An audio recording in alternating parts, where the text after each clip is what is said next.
दोस्तों, क्या आप भी किसी ऐसे पर्सन से मिले हो जो जोर शोर से ये जताने की कोशिश कर रहा होता है कि वो कितना ज्यादा स्मार्ट या जीनियस है, पर उसकी बातों और बिहेवियर से साफ साफ पता चल जाता है कि वो जैसा खुद को दिखा रहा है वो असल में वैसा है नहीं। पर वहीं कई लोग ऐसे भी होते हैं जिनके काम बहुत बड़े होते हैं, पर उन्हें देख के या उनकी बातों से आप पता ही नहीं लगा पाओगे कि वो एक जीनियस है, क्योंकि एक जीनियस हमेशा अपने आप को अंडर एस्टिमेट करता है। यानी वो जितने स्मार्ट और जीनियस होते हैं उससे कम ही खुद को समझते हैं। इवन अगर आप उन्हें कहो भी कि तुम इंटेलिजेंट हो या तुम जीनियस हो तो फिर भी वो आपकी बात नहीं मानेंगे। असल में कई बार तो उन्हें खुद को ये पता नहीं होता कि वो बाकियों से अलग है और एक जीनियस है। लेकिन कैसे पता चलता है कि कोई पर्सन जीनियस है या नहीं? तो इसीलिए हम आपके साथ कुछ ऐसे साइंस शेयर करेंगे जो ये बताते हैं कि एक पर्सन रियल में जीनियस है। हो सकता है ये साइंस आपके अंदर भी हो और आपकी भी जीनियस लेवल की इंटेलिजेंस हो। So number 1, they like to be alone and quite.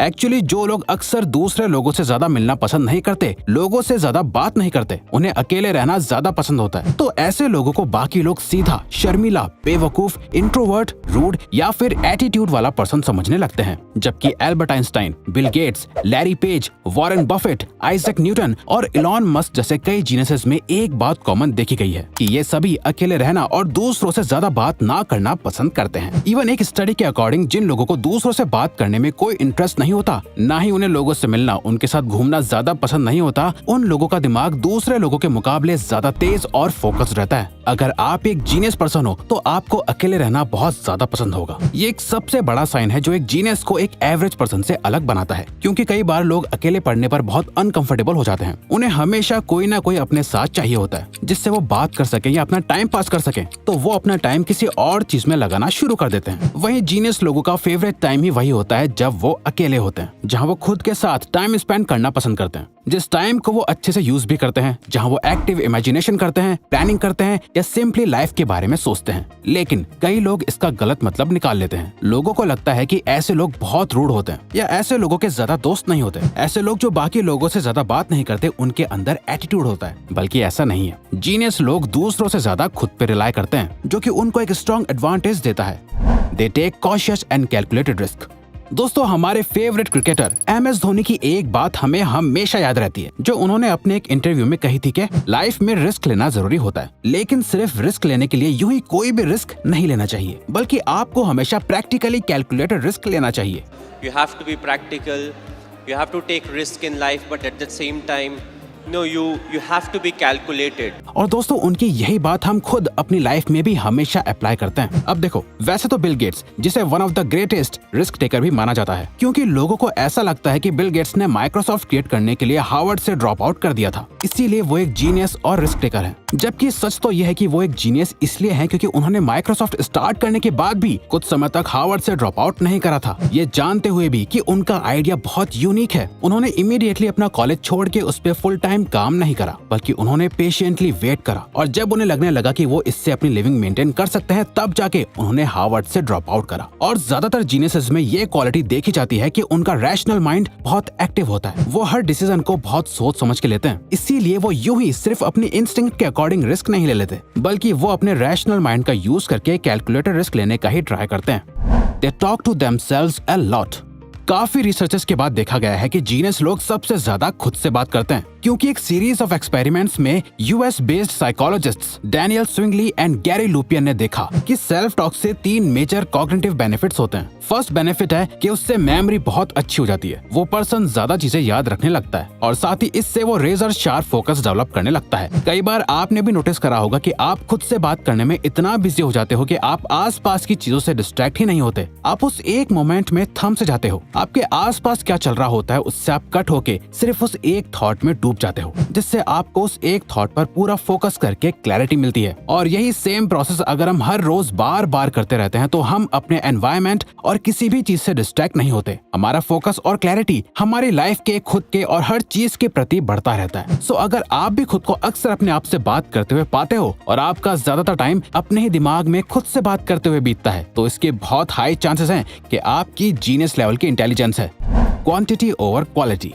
दोस्तों बहुत से लोगों का मानना है कि सिर्फ क्वालिटी ही इंपॉर्टेंट होती है, क्वांटिटी नहीं। लेकिन जो लोग एक्सपीरियंस्ड और थोड़े ज्यादा स्मार्ट होते हैं वो क्वालिटी और क्वांटिटी दोनों की ही इंपॉर्टेंस समझते हैं, क्योंकि असल में आपके एक्शंस की ज्यादा से ज्यादा क्वांटिटी ही आपको क्वालिटी की तरफ ले जाती है। आप सीधा ही सिर्फ कुछ एफर्ट्स में क्वालिटी प्रोड्यूस नहीं कर सकते। फॉर एग्जाम्पल, शेक्सपियर ने 2 डेकेड्स में 37 प्लेज और 154 सोनेट्स लिखे थे। आइंस्टाइन को उनकी थ्योरी ऑफ रिलेटिविटी के लिए जाना जाता है, लेकिन साइंस की फील्ड में उनके नाम के 248 पब्लिकेशंस भी रजिस्टर्ड है। इवन डीन साइमंटन की एक रिसर्च के अकॉर्डिंग हाईली क्रिएटिव लोग हर बार बेटर और क्वालिटी आइडिया जनरेट नहीं करते, बल्कि वो बस बाकी लोगों से ज्यादा आइडियाज जनरेट करते हैं, जिसमें से एक सक्सेसफुल या बेस्ट क्वालिटी वाला आइडिया बन जाता है। इससे रिलेटेड एक स्टडी भी करी गई थी, जिसमें 2 ग्रुप्स को एक पॉट बनाने को कहा गया। एक ग्रुप को बोला गया कि आपको मिलके जितने ज्यादा हो सके उतने पॉट्स बनाने हैं। वहीं दूसरे ग्रुप को कहा गया कि आपको एक ही पॉट बनाना है जो कि बहुत ही हाई क्वालिटी का हो। जिसके रिजल्ट में ये देखा गया कि जिन्हें ज्यादा क्वांटिटी में पॉट्स बनाने के लिए बोला गया था,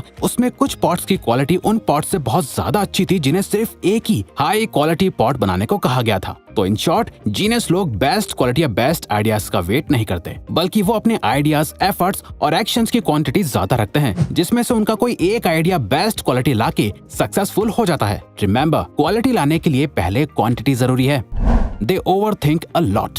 दोस्तों जीनियस लोगों का माइंड बहुत ही ज्यादा तेज काम करता है, जो आसानी से रिलैक्स नहीं कर पाता, हमेशा किसी प्रॉब्लम या सोल्यूशन में उलझा ही रहता है। इसी वजह से उनमें ओवरथिंकिंग, एंजाइटी और स्ट्रेस के साइंस भी देखे जाते हैं। और इसी ओवरथिंकिंग और स्ट्रेस के कारण उनमें बैठे बैठे पैर हिलाने, देर रात तक जागने या नाखून चबाने जैसी कई डिफरेंट आदतें देखी गई हैं। Even journal of behaviour therapy and experimental psychiatry में पब्लिश्ड हुई एक रिसर्च में 1 साल तक कुछ पार्टिसिपेंट्स को ट्रैक करा गया और पता चला कि जिन लोगों को नाखून चबाने की आदत थी, उनका IQ लेवल बाकी लोगों से ज्यादा देखा गया था। ऐसी ही कई वियर्ड हैबिट्स जीनियस लोगों के अंदर होती हैं। ऐसा इसलिए होता है क्योंकि जब इंसान ज्यादा सोच में पड़ जाता है तो कई लोगों में नेल बाइटिंग जैसी कई वियर्ड हैबिट्स इनवॉलंटरी एक्शन बन जाती हैं, जो उनके लिए स्ट्रेस बस्टर की तरह भी काम करती हैं। क्योंकि कई बार जीनियस इंटेलिजेंस वाले लोग चीजों के बारे में इतना डीप लेवल पर सोचते हैं या ओवरथिंक करते हैं कि जिससे फिर उनमें स्ट्रेस और एंजाइटी के सिम्टम्स बिल्ड हो जाते हैं। They procrastinate for their own benefit. American science author and professor Adam M Grant कहते हैं कि माना प्रोक्रेस्टिनेशन आपकी प्रोडक्टिविटी का दुश्मन हो सकता है, लेकिन यही प्रोक्रेस्टिनेशन आपकी क्रिएटिविटी का भी रिसोर्स हो सकता है। अब अगर आपको नहीं पता तो हम बता दें कि प्रोक्रेस्टिनेशन का मतलब टालमटोली करना, किसी काम को अभी ना करना और उसे बाद के लिए टालना होता है। लेकिन हमें तो अक्सर ये कहा जाता है कि प्रोक्रेस्टिनेशन बहुत बुरा होता है। कई सेल्फ हेल्प बुक्स में ये बात लिखी गई है कि सक्सेसफुल होने के लिए आपको प्रोक्रेस्टिनेशन को बीट करना ही होगा, जो कि बिल्कुल सच है। लेकिन कभी कभार कुछ टाइम के लिए किसी चीज को टालना और फिर कुछ टाइम बाद उस पर फिर से काम करना, ये आपकी आदत आपकी क्रिएटिविटी को और इंक्रीज करती है, जिसे गुड प्रोक्रेस्टिनेशन भी कहा जा सकता है। तभी कई जीनियसेस का बेस्ट वर्क प्रोक्रेस्टिनेशन का ही रिजल्ट है। लियोनार्डो दा विंची ने वर्ल्ड की मोस्ट फेमस पेंटिंग मोनालिसा को ईयर 1503 में बनाना शुरू किया था, जिसे फिनिश करने में उन्हें 16 साल लग गए। और जब वो ऑलमोस्ट अपनी डेथ के क्लोज आ गए थे, तब तक वो इस पेंटिंग पर काम करते रहे। बट ऐसा नहीं था कि उन्होंने अपना सारा काम छोड़कर वो बस इसी पेंटिंग को बना रहे थे, बल्कि वो एक पेंटर के साथ इंजीनियर, साइंटिस्ट, थ्योरिस्ट, स्कल्पचर और आर्किटेक्ट भी थे। और कई हिस्टोरियंस ने ये कंफर्म करा है कि वो इस पेंटिंग पे ऑन एंड ऑफ काम कर रहे थे। इवन लियोनार्डो दा विंची को इस वर्ल्ड के कुछ सबसे बड़े जीनियस और प्रोक्रेस्टिनेटर्स में भी गिना जाता है। They usually have higher self control. दोस्तों आपने अभी तक जान लिया होगा कि जीनियस इंटेलिजेंस वाले लोगों के अंदर कुछ अच्छी आदत भी होती है और कुछ बुरी भी, लेकिन उन्हीं आदतों में से उनकी एक अच्छी आदत ये भी होती है कि वो अपने सभी आदतों को अपने हाई सेल्फ कंट्रोल की वजह से कंट्रोल भी कर लेते हैं। सेल्फ कंट्रोल इंटेलिजेंस का एक बहुत इंपॉर्टेंट साइन है, और अगर आपका अपने ऊपर बहुत हाई सेल्फ कंट्रोल है तो आप एक जीनियस पर्सन हो, क्योंकि आप अच्छी तरह से सेल्फ अवेयर ही नहीं हो कि आपके लिए क्या सही है और क्या गलत, बल्कि उसे कंट्रोल भी कर सकते हो। 2009 की येल स्टडी में पार्टिसिपेंट्स को एक IQ टेस्ट करने को दिया और उन्हें ऑप्शन दिया कि इस IQ टेस्ट के बदले उन्हें रिवॉर्ड मनी दी जाएगी, पर उनके पास ऑप्शन था कि वो IQ टेस्ट देने के बाद इमीडिएटली ये रिवॉर्ड ले सकते थे या फिर वेट करके बाद में ले सकते थे। जिन लोगों ने अपने रिवॉर्ड्स के लिए वेट करा, उन लोगों के IQ टेस्ट में बाकियों से हाई स्कोर्स थे, जिससे एक्सपर्ट्स ने ये कंक्लूड करा कि जो लोग इम्पल्सिव डिसीजंस को रेजिस्ट यानी कंट्रोल करते हैं और खुद के इमोशंस और एक्शंस पर अच्छे से कंट्रोल रखते हैं, वो लोग ज्यादा इंटेलिजेंट और जीनियस होते हैं। तो अगर आपको ये वीडियो अच्छी लगी तो वीडियो को लाइक और सब्सक्राइब करके चैनल को सपोर्ट करो और बेल नोटिफिकेशन ऑन कर लीजिएगा ताकि आप आने वाली वीडियोस मिस ना कर पाओ। Thank you for watching.